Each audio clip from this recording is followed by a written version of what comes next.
রাজধানীর উত্তরায় গৃহকর্মীর ছদ্মবেশে চুরি ও হত্যার ঘটনায় একজনকে গ্রেফতার করেছে পিবিআই। সকালে ব্রিফিংয়ে এই তথ্য জানায় পিবিআই। এ বিষয়ে আরো খবর নিয়ে যুক্ত হচ্ছেন সহকর্মী সবুজ মাহমুদ। সবুজ, ব্রিফিংয়ের বিস্তারিত জানাবেন। এছাড়া আসামিদের কখন কোর্টে তোলা হবে কিছু জানতে পেরেছেন কিনা তাও জানতে চাই।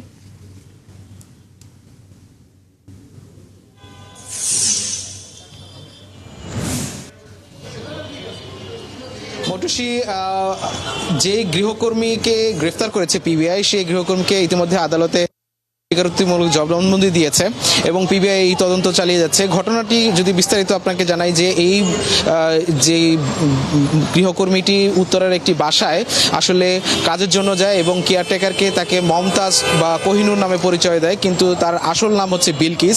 কিন্তু সে তার নিজের পরিচয় গোপন করে এখানে যখন কাজের জন্য যায় তার পরের দিনই আসলে সে স্বর্ণ অলংকার চুরির জন্য বাড়ির যে বৃদ্ধ যে গৃহকর্তা এবং গৃহকর্ত্রী ছিলেন তাকে ঘুমের ট্যাবলেট খাওয়ানো হয়, যাতে করে তাদেরকে অবচেতন করে তাদেরকে যে স্বর্ণালংকার এবং অর্থ আছে সেগুলো যেন চুরি করা হয় সে করতে পারে, সেজন্য কিন্তু তারা এগুলো করেছে। এবং এক পর্যায়ে যখন অতিরিক্ত ঘুমের ট্যাবলেট খাওয়ানো হয়, গৃহকর্ত্রী যিনি আছেন তিনি কিন্তু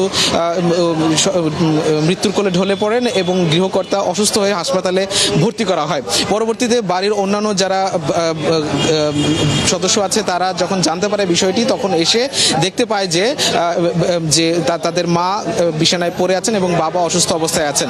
এবং পিবিআই কিন্তু 24 ঘন্টার মধ্যে এই ঘটনার রহস্য উদ্ঘাটন করে। যেহেতু এই গৃহকর্ত্রীর কোনো নাম পরিচয় তাদের কাছে ছিল না, কোনো ছবি ছিল না, তার কিন্তু পিবিআই খুব দ্রুত সময়ের মধ্যে একটি সিসি ক্যামেরার ছবির সূত্র ধরে এই গৃহকর্মীকে দ্রুত সময়ের মধ্যে তাকে গ্রেফতার করতে সমর্থ হয় এবং দেখে যে সে আসলে এটা তার পেশা।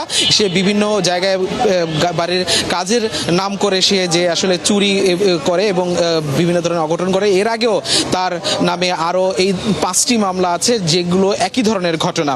তো পিবিআই এই সংবাদ সম্মেলন করে সাধারণ মানুষজনকে একটি বার্তা দিতে চেয়েছে যে যেন বাড়িতে গৃহকর্মী যদি নিয়োগ করা হয় তখন যেন জাতীয় পরিচয়পত্র সহ তার পরিচয় যাচাই বাছাই করে নেওয়া হয়। এই ছিল পিবিআই এর সংবাদ সম্মেলনের সবশেষ খবর। ধন্যবাদ সবুজ আপনাকে।